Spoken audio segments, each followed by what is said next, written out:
Enough is enough!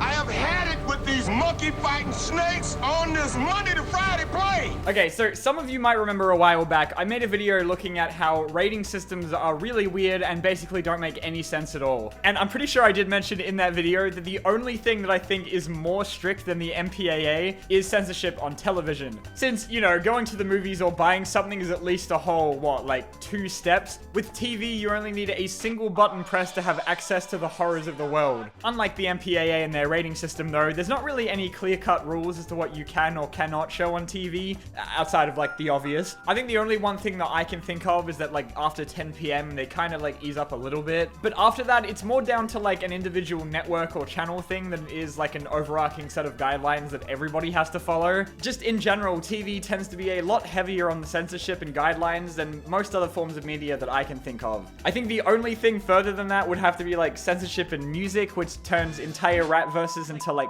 Morse code. Now, obviously I'm not going to be looking at every single example in this video because censorship is such an enormous scope to look at. I even asked for some examples from people on Twitter, and even just that alone was completely overwhelming. So if I miss a lot of really obvious ones in this video, I know, okay? I'm not trying to cover everything here. There definitely has been gradual improvement in Western countries, at least, with what you can show on TV. I mean, back in the 50s, you couldn't even show a woman's belly button or a toilet, and now you can quite comfortably show someone's face getting smashed in with a baseball bat for like a minute straight, followed by a Coca-Cola ad, which funnily enough, I can't actually show you on YouTube because the censorship on this site is even worse than it is on TV. So I'm gonna have to do that whole thing where if you want to see the uncensored version of the uncensored clips, you're gonna have to check it out on Patreon. I'm sorry, blame YouTube, not me, okay? You can see the exact difference in strictness between movie and television censorship as soon as you see what happens whenever they broadcast certain movies in like the US or UK and make every single character sound like they're on Play School. Freak you, Sam Rothstein. Freak you. Yippee-ki-yay, Mr. Falcon. You see what happens, Larry? You see what happens when you find a stranger in the Alps?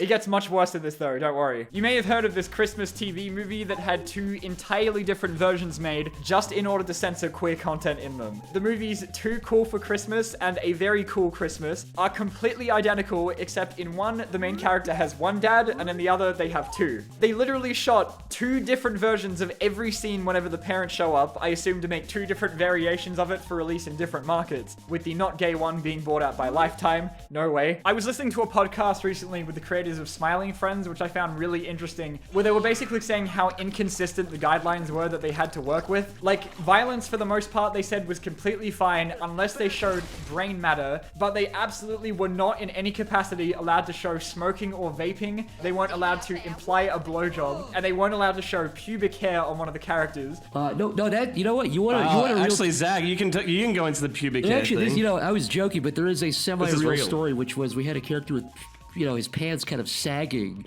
and his pubes were exposed. It wasn't even that graphic. You know, it's tame for like South Park Season 1 standards, but they said S&P jumped in and said you have to remove the pubes. So some poor bastard had to go in and delete the pubes frame by frame on this fucking stupid character. Yeah, that's a true story, by the way. Can't see pubes. Cannot see pubes on TV. But it was all good to show a demon getting ripped limb from limb and beaten to shit by a crowd of people. So even the people who make these shows don't really understand what the guidelines are. Now, when it comes to animation on TV, there is an even greater threat to worry about than just sex and violence. The existence of other cultures. Ooh. It doesn't happen too much anymore as far as I know, at least in Western countries, because I think we have all come to terms with the fact that Japan exists. I'm not saying it doesn't happen at all anymore, because it definitely still does, but I think we're getting there, at least with stuff that isn't made for kids. They've got to be in here somewhere. Here you go, Snubble. Popcorn balls. But Brock, there's no way Snubble's gonna want to eat them. Even I think they taste awful. And I think you all know where I'm going with this. It's time to talk about 4Kids. A word that still keeps me up at night. This was a company that localized and dubbed way too many anime and cartoons in the early 2000s, everything from like Sonic X, the 2003 TMNT series, Dinosaur King, and even Kirby Right Back at Ya. But I think it would have to be an easy tie between One Piece and Yu-Gi-Oh! For the most heavily censored series that they handled. I'm telling you, those people only took us in to capture us.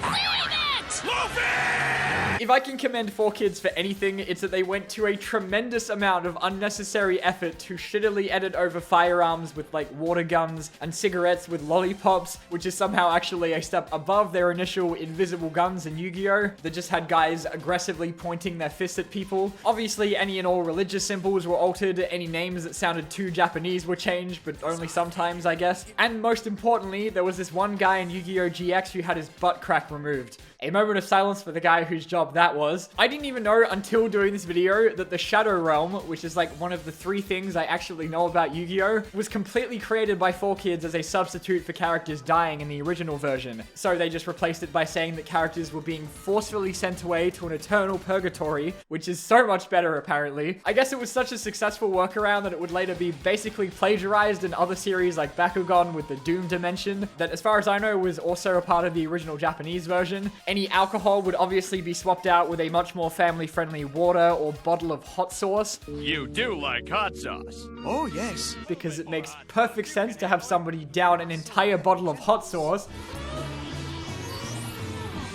He reeks of hot sauce too. But somehow, even after all of that, I still think the craziest thing 4Kids has ever done is enacting like this top secret government cover-up that Japan doesn't exist. In Sonic X, among censoring things like Rouge's cleavage, a national tragedy, any signs with any form of text on it, not just Japanese, would be completely removed, which I'm guessing was probably done by like the production company who left it blank for localizers to fill it in later, but 4Kids was apparently just too lazy to change it back, even though some of it was already in English.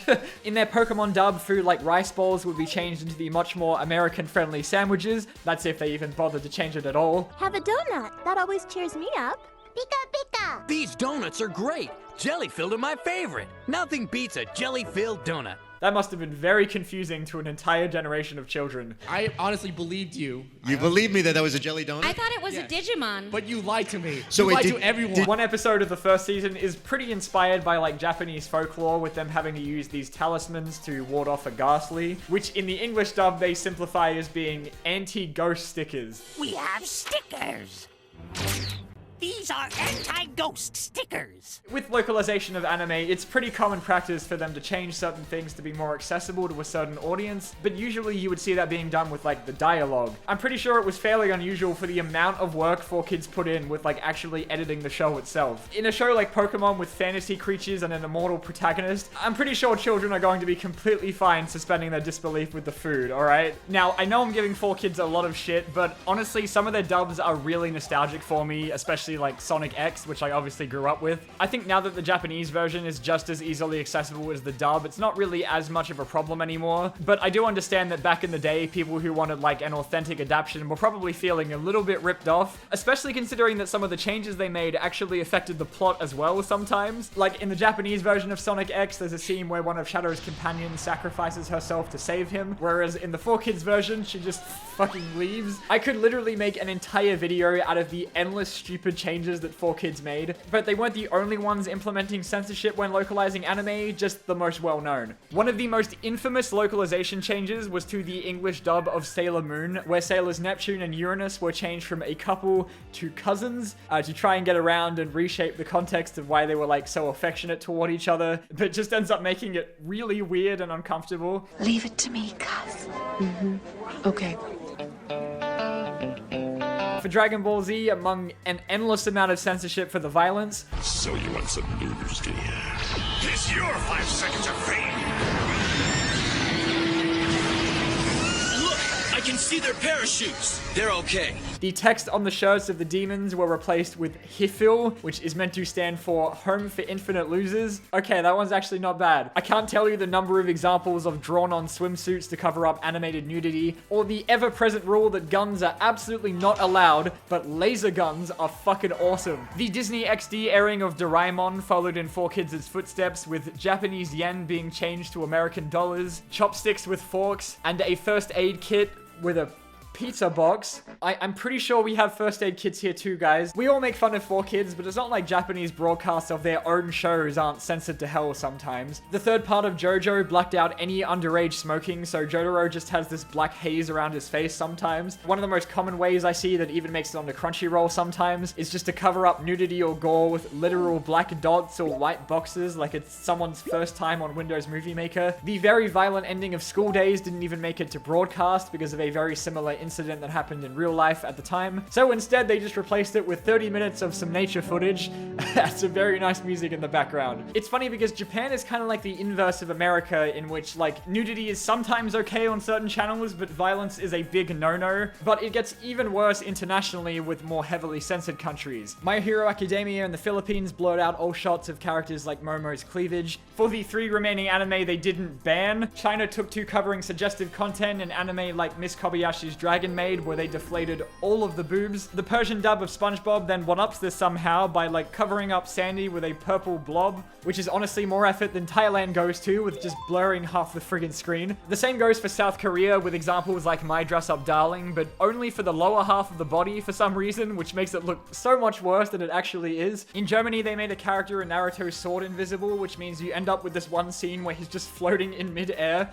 It takes effort to put in less effort than 4Kids. And no, sadly, the edits where in certain anime they change the blood to a much worse white that makes it look like aren't real, but what they are is very funny. And just before we wrap up, I thought we should look at the final boss of censorship, where they just give up and ban episodes completely. It always really fascinated me as a kid how little censorship there was in Japan with kids shows. I was always really jealous that their Power Rangers could bleed and their Sonic could just casually swear. Shit!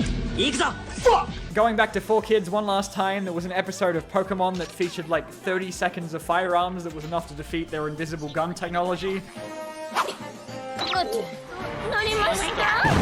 And there was another infamous one too, but YouTube definitely won't let me show that one. I am sure that nobody is surprised that the record for the most censored or banned episodes belongs to South Park. And to go through all of their many controversies that caused banned or censored episodes would pretty much take forever. You see, I learned something today. Aqua Teen Hunger Force made an episode making fun of the time where a marketing campaign for their movie resulted in a bomb scare that cost Cartoon Network $2 million in damages, but they weren't even allowed to air that one either. Lame. I know there was this one episode of Peppa Pig that got banned in Australia because the whole moral of it was that spiders are friendly and can't hurt you, which for the first time I genuinely think was a good call, considering this is a country where spiders definitely can hurt you. Even Power Rangers got banned for a bit in Malaysia because they thought the word morphin was too similar to morphine, and therefore the show was encouraging heroin abuse. Yes, really. It's morphine time! This era of streaming services, at least, has been kind of a beautiful time when it comes to a lack of censorship, since while obviously they still have to fall under the general rating system, since they aren't technically TV, they don't have to be subject to as heavy censorship, which has kind of just led to, like, Netflix doing whatever the fuck they want, but that doesn't mean they can't apply their own censorship if they'd like that time in the movie Splash, where Disney digitally added hair to cover up a butt. I know Disney specifically is notoriously frustrating with their studio notes with what can make it into episodes, so it honestly makes me super happy that shows like The Owl House made it as far as they have with showing like Luz and Amity's relationship, but that's obviously only if you live in the US. You bet not a single frame of that has made it into countries like Taiwan. And of course, this goes for any newer cartoons at the moment with any form of LGBT content in it from any channel, like, of course, Steven Universe. I'm sure we all know why this one was censored, because of the gratuitous violence against watermelons. Seriously, by the way. So yeah, that's a very brief look at how insane TV censorship is at times. I know I am only barely scratching the surface of how bad it gets, but maybe I'll save some of that other stuff for some other time. You pissed me off. But only if this video gets monetized.